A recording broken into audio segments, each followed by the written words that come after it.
My name is Sandra Hairston, and I'm 29 years old. The text came in at 9:17 a.m., right as I was pretending to care about a spreadsheet that had absolutely nothing to do with my actual life problems. You're not spontaneous. You never surprise me anymore. I stared at the screen longer than I probably should have. Not because it hurt, I was already numb to that line, but because of how familiar it felt. Like a rerun I never asked Netflix to keep recommending. I typed back one word. True. 3 dots appeared immediately. That's it, just true. See, this is exactly what I mean. No emotion, no effort to change. Maybe we need to rethink this relationship if you can't bring excitement into my life. I didn't reply. Instead, I logged into my phone carrier account. My boyfriend's line was right there glowing softly on the screen, exactly where it had been for the past 2 years. I remembered the day I added it. He was sitting on the couch, stressed, explaining how he couldn't afford his own plan yet because he was investing in his brand. Just temporary, he'd said, until things take off. Things never took off. What did take off was my bank balance in the wrong direction. I clicked remove line. Selected immediate termination. Confirmed. The email arrived at 2:47 p.m. At 2:52, my work phone, the one he doesn't have the number to, started vibrating nonstop. Unknown numbers, group texts, missed calls. Sandra, is this you? His phone just died mid-story. He was literally posting about how boring you are. I turned my work phone off. When I got home at 6, he was sitting on the couch with our tablet, his face, red eyes, wild, vibrating with fury. You canceled my phone. Spontaneously. I set my bag down calmly. You said you wanted surprises. That's not spontaneous, he snapped. That's vindictive. You said I never do anything without planning, I replied. This was completely unplanned. I saw your text, felt inspired, went with the moment. My work is on that phone, he shouted. My Instagram, my contacts, everything. Your Instagram still exists, I said evenly. You just need a phone plan to access it. I can't afford a phone plan, he said like it was my fault. That sounds like a great opportunity for spontaneous problem solving. He stood up shaking. This is abusive. You can't just cut off my communication. I didn't, I said. You have Wi-Fi, a tablet, a laptop. I just stopped paying for your cell service. That's financial abuse. No, I corrected. Financial abuse would be preventing you from getting your own plan. You're free to go to any carrier right now. They're open until 8. With what money? I tilted my head. The money from your influencer work. Silence. We both knew the last sponsored post he'd landed paid $50 3 months ago for a teeth whitening kit. I'm calling my mom, he said finally, on what I asked. The realization hit him slowly, painfully. That moment, that exact look, was the surprise I'd been accused of never giving. And I hadn't even planned it. He didn't sleep that night. I know because neither did I, and every time I shifted in bed, he shifted too, sighing loudly, tapping on the tablet screen, pacing the apartment like a caged animal who couldn't figure out where the door had gone. Around 3 in the morning, he finally stormed out, mumbling something about needing air, then came back 10 minutes later because he remembered he couldn't order a ride without a phone. By morning, the narrative had already changed. I woke up to him standing in the kitchen, arms crossed, face carefully composed, in a way that told me he'd been rehearsing. This wasn't rage anymore. This was strategy. I talked to my friends, he said. They all agree this is controlling behavior. I poured myself coffee unbothered. Your friends don't pay your bills. You isolated me, he continued. You cut off my ability to communicate. Do you have any idea how dangerous that is? I took a sip, let the silence stretch just long enough to make him uncomfortable. You're standing in a kitchen with Wi-Fi, a tablet, and a laptop. If that's isolation, the rest of the world must be in solitary confinement. He opened his mouth to respond, but the doorbell rang. 7 a.m. That's when I knew this wasn't over. It was escalating. When I opened the door, his mother was standing there with her purse clutched tightly against her chest, eyes sharp, jaw set. She didn't say hello. She didn't ask how I was. She walked straight past me into the apartment like she owned it. How dare you, she said, spinning around to face me. How dare you isolate my son and cut him off from the world? He appeared behind her instantly, shoulders slumped, eyes downcast. The performance was impressive, Emmy-worthy even. He's been building his career, she continued, and you punish him for that. I leaned against the counter, calm to the point of being unsettling. He isolated himself when he decided my predictability was only a problem emotionally, not financially. That's not what he told me, she snapped. I'm sure it isn't. She turned to him. How long has she been paying for your phone? He hesitated, a fraction of a second too long. Since last year, he said. I smiled gently. 2 years. Premium unlimited data, 50 gigs a month. Her head snapped toward him. You told me she was covering a basic plan. Well, I added it's hard to build an influencer brand on 2 gigs. The silence that followed was thick and deeply satisfying. Then she straightened, clearly regrouping. Fine, I'll add him to my plan. Relief flooded his face until she added, but my plan only has 2 gigs. His expression collapsed. Mom, that's not enough. I need at least 50. She blinked. 50? That's like $200 a month, I said casually. I've been paying that. She turned to him slowly. You said she barely helped you. He didn't answer. That was the moment the story cracked. But instead of backing down, he doubled down. By noon, he was on the tablet crafting a dramatic Instagram story about financial abuse and controlling behavior, carefully angling the camera to catch his good side. Soft lighting, courtesy of the ring light I bought him last Christmas. He tagged every serious hashtag he could think of, the kind designed to make people stop reading critically and start reacting emotionally. What he forgot, and this was my favorite part, was that I still followed his secondary account, the one he used to test engagement before posting publicly. He uploaded the same story there first, captioned, Testing Engagement. Which angle gets more sympathy abuse or empowerment? I screenshotted immediately. His main post started gaining traction fast. Comments poured in, supportive at first, then curious. Why can't you afford a basic phone plan if this is your job? He replied, it's not about the money, it's about the principle. Someone answered, the principle of paying your own bills. That's when things turned.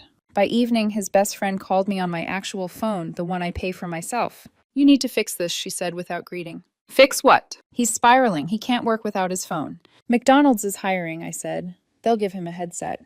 That's not funny. What brand deals is he losing, I asked. Name one. Silence. He's been in talks, she finally said. He's been in talks since I met him, I replied. I'm done subsidizing the fantasy. You're going to regret this when he leaves you. He already threatened that yesterday, I said calmly, before I canceled the phone. She hung up. That night, he tried to log into Netflix. I downgraded the plan. My screen. One screen. Currently streaming from my office during a late work session. He sat on the couch, watching my show, Buffer, on the tablet. This is petty, he yelled. This is spontaneous, I corrected. I'm unpredictably changing our services based on my mood. Isn't it exciting? He threw a pillow at me. I caught it. Predictable, I said. He stormed into the bedroom I paid rent for, and slammed the door. And for the first time in years, I slept peacefully.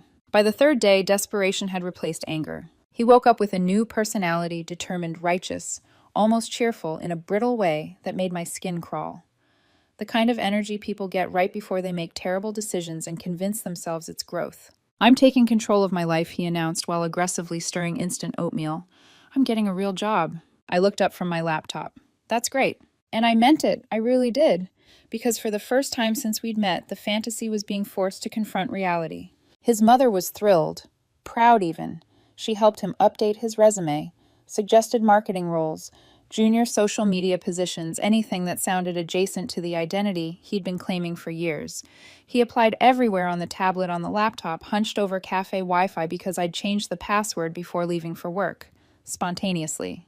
2 days later, I got an email. Subject line employment verification. Reference check. It was from a mid-size marketing firm, a company I'd actually interviewed with the month before.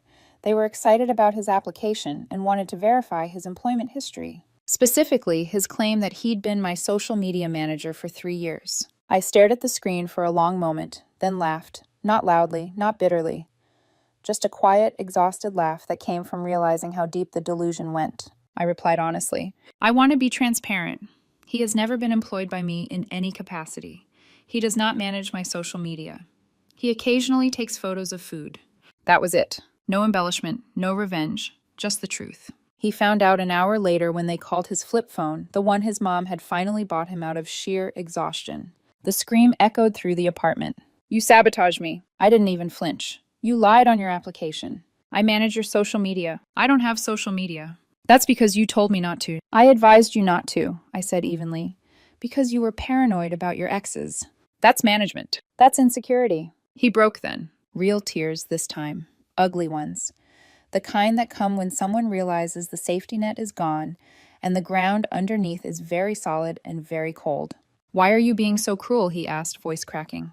I'm not being cruel, I said quietly. I'm being honest.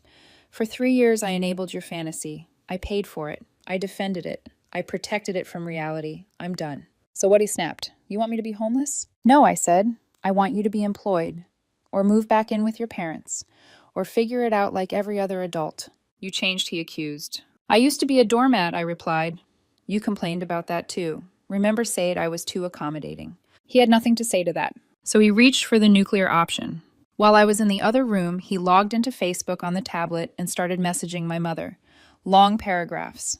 Dramatic language. Words like abuse, control, fear. My phone rang less than 5 minutes later. Is he okay? My mom asked gently.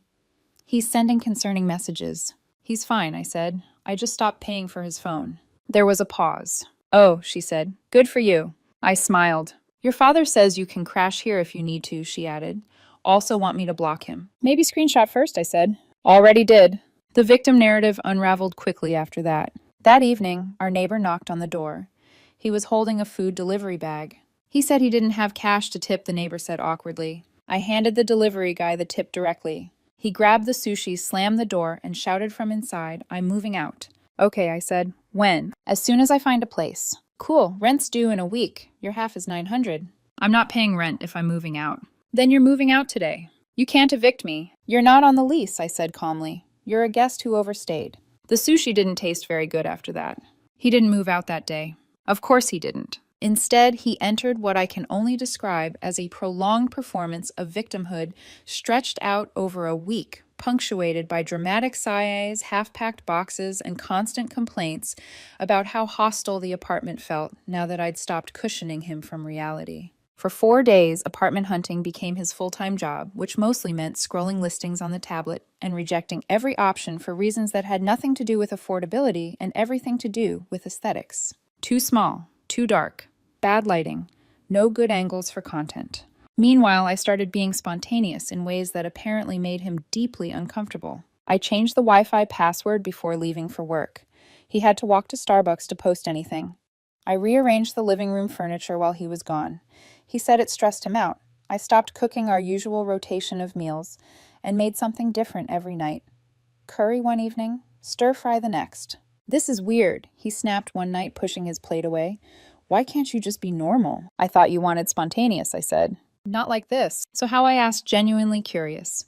What does spontaneous actually mean to you? He hesitated, then said it the truth he'd been dancing around for years. Surprise me with gifts. Trips. Romance. I nodded slowly. So you wanted me to spontaneously spend money on you, not spontaneously stop spending money on you. He threw the flip phone at me. It bounced off the wall and hit the floor. Those things are indestructible. 2 days later, his father called me. Not his mother, his father, the quiet one, the one who'd stayed out of it until now. What's the rent situation, he asked, voice tired. Your son owes $900, I said. Due in 2 days. Another pause, then a sigh. I'll pay this month, he said. But he's coming home after. Thank you, I replied. No, he said. Thank you. His mother enabled this. I'm done. When I hung up, something shifted in the apartment, like the air itself had finally decided whose side it was on. The packing started for real after that. Slow, dramatic, documented. Every item carefully photographed. Every box a chapter in his moving out journey posted from Starbucks Wi-Fi, while he spent $12 on coffee charged to his mother's emergency credit card. On the 6th day, he announced Kayla was coming over to help with a goodbye photo shoot. Outfit changes. Poses by the window. A single tear he kept trying to force out of his left eye. I need your phone for the ring light app, he told her. My battery's low. Then he turned to me. Can I borrow yours? That would have been unpredictable. But no, I said. The lighting stayed terrible. At noon on day 7, his father arrived with a U-Haul. No drama, no yelling, just quiet efficiency. Careful with that, he said nervously as his dad lifted a box. That's my ring light. You mean the ring light Sandra bought you last Christmas? His father asked. You're taking that? It was a gift. His father looked at me. I shrugged. It was a gift. He shook his head and kept loading. By 2 p.m., the last box was gone. He stood in the doorway, clearly waiting for something. A speech. A plea. A last-minute realization that I couldn't live without him. So this is it, he said. Looks like it. You're really going to let me leave. I'm not letting you do anything, I replied. You're choosing to leave. You ruined us, he said bitterly. I stopped paying for your phone, I said. Everything else was your reaction to that. You're going to regret this. Maybe, I said, but predictably I'll be able to afford therapy now. He tried to slam the door on his way out, but the soft close hinge gently whooshed it shut. I watched from the window as the U-Haul pulled away. He was in the passenger seat trying to take a selfie with the flip phone. Peace settled in almost immediately. The apartment felt different the moment the truck disappeared down the street. Quieter, yes, but more than that, lighter. Like something heavy had been dragged out along with the boxes. I didn't rush to clean or rearrange anything. I sat on the couch alone, letting the silence settle, realizing how long it had been since I'd been alone without feeling lonely. The fallout didn't wait long. That evening, his name started popping up again, not in my messages, but in places I hadn't expected. Instagram. He posted from his parents' house using their Wi-Fi, a carefully curated announcement about choosing himself, about starting over, about rising from the ashes. The caption was long poetic, full of vague references to surviving hardship and reclaiming power. At first, the comments were supportive. Then they weren't. One guy commented, "Wait, didn't you tell me last week you were single?" Another replied, "Same. You were flirting with me 2 days ago." Then screenshots appeared. DMs, timestamps, flirty messages sent while we were still together. Within 2 hours, his follower count dropped by 900. He texted me from the flip phone, "This is somehow your fault." I didn't respond. I blocked the number spontaneously. Later that night, his father texted me. "She asked me to pay for a new iPhone." I laughed out loud. Then another message came through. "Thank you for your patience these past 3 years. You're a saint." I sat there, cereal bowl in my hands, Netflix playing, whatever I wanted on my single-screen plan, and felt something close to joy. Tuesday had always been soup night. I ate cereal instead. Predictable habits are comforting, but peace is freedom. My friend texted me, "You should have kicked him out months ago." He was right, but watching someone implode over a phone plan had been educational. I learned something important. When someone says you're boring, they usually mean you're no longer entertaining them. When they say you're not spontaneous, they mean you've stopped spontaneously spending money on them. The apartment felt bigger now. The internet, as it always does, kept chewing long after the meal was over. A few days after his follower count collapsed, he tried one last rebrand. His bio changed again. Entrepreneur, digital minimalist, Phoenix rising. The photos were softer now, dimmer lighting, quotes about healing, about boundaries, about choosing peace after abuse. The irony would have been funny if it hadn't been so predictable. He posted a TikTok about escaping financial abuse. It reached 132 views. The comments were not kind. Most of them were variations of the same sentence. Paying your own bills isn't abuse. He deleted it by morning. I didn't watch any of this in real time. That was the strangest part. I only found out later secondhand through screenshots friends sent me with captions like, "You okay? And did you see this?" I was fine. Better than fine. My apartment had become my space again. I rearranged it slowly, intentionally this time, not to provoke, not to prove a point, but because I could. I moved the couch, donated half the things he'd insisted we needed, opened windows, let air in. I kept the ring light. I didn't even mean to. I just never boxed it up. A week later, I used it for a Zoom call at work. My boss squinted at the screen and said, "You look very professional today." I smiled. Later that afternoon, a Venmo notification popped up. $50 from Robert. Therapy copay for dealing with my son. I kept it. That night, I cooked soup. Tuesday soup, predictable, familiar, mine. As I ate, I thought about how often I'd been told I was boring, how often I'd believed it, how much energy I'd spent trying to become more exciting for someone who mistook dependency for love and entitlement for romance. I wasn't boring. I was stable. And stability feels dull only to people who survive by chaos. I blocked his email the next day. Changed nothing else. No dramatic declarations. No closure speech. Just silence, the kind that doesn't punish, doesn't provoke, doesn't perform. The kind that heals. I sat on the couch that evening, Netflix playing in the background cereal bowl beside me. Even though it wasn't Tuesday anymore, the apartment felt bigger, quieter, safer, spontaneously peaceful. And for the first time in 3 years, that was more than enough. My name is Tiffany Hart, and I was 31 years old when I learned that the person you love can casually dismantle you in front of strangers and call it honesty. From the outside, my life looked clean and well-constructed. I founded my logistics company right after college. No investors, no safety net, just grit and a spreadsheet. I updated obsessively at 2 in the morning. We weren't a Fortune 500 operation, but we were real. 12 million in annual revenue, 65 employees, long-term hospital contracts, stability, substance. I thought that was enough. I had been engaged to Sean Chen, 32, for 6 months. We'd been together for 3 years. He worked in fashion retail management and had always been aspirational. He liked labels. He liked being seen. He liked the idea of success more than the work behind it. I told myself that balance was healthy, that my grounded practicality complemented his ambition. The first crack appeared at his friend Tanya Walker's engagement party. It was one of those upscale rooftop events where everyone pretends not to check each other's watches and shoes. Champagne flowed freely and Sean drank more than usual. We were standing with 3 other couples when the conversation drifted inevitably toward careers. Someone asked Sean how he felt being engaged to a company founder. He smiled, tilted his glass toward me, and said, "Tiffany's great. She really is. But sometimes I miss being with someone truly ambitious." The air shifted. "My ex-girlfriend, Samantha Blake," he continued, laughing lightly, as if this were charming. Now she had drive. She was going places. I felt every eye flick toward me. I smiled. "She worked in high finance," he added. "That kind of hunger, it's rare. Not everyone can handle that lifestyle." There it was, the pity. Soft, public, deliberate. Someone mentioned my company landing a major hospital network contract. Sean waved it off with a shrug.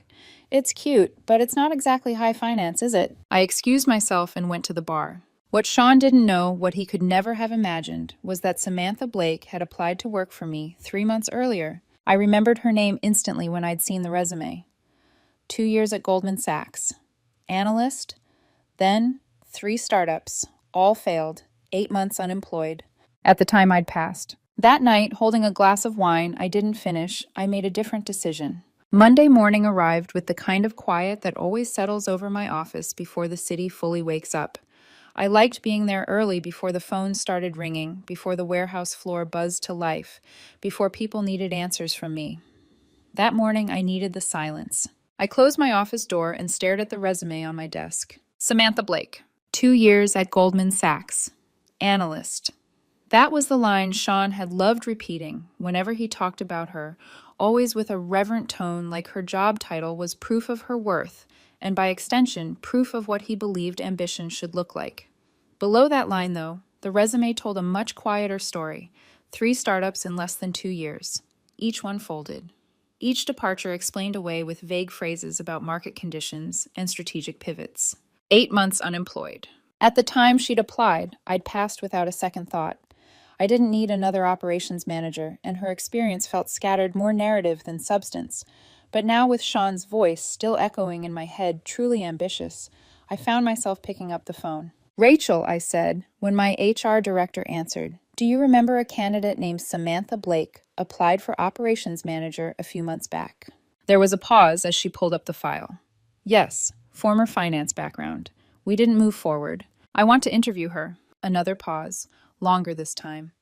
"Really, her experience." "I want to meet her," I repeated calmly. "Thursday, 2 p.m. Rachel didn't argue. She rarely did. By Thursday afternoon, I had already made up my mind about one thing. Whatever happened next, I wasn't going to raise my voice. I wasn't going to explain myself. And I certainly wasn't going to act emotional. That would come later in private where no one could weaponize it against me. Samantha arrived 5 minutes early. She wore a blazer that had once been expensive but had clearly lived a long life. Her heels were scuffed. Her smile, though, was polished carefully. Confident, practiced in front of mirrors and interview panels. She didn't recognize my name when I stood to greet her. Why would she? To Sean and his friends. I was always Tiffany, who runs a delivery company. Never Tiffany CEO, never Tiffany founder. Titles mattered, just not when they were mine. "So, Samantha," I said once we were seated, "tell me about your trajectory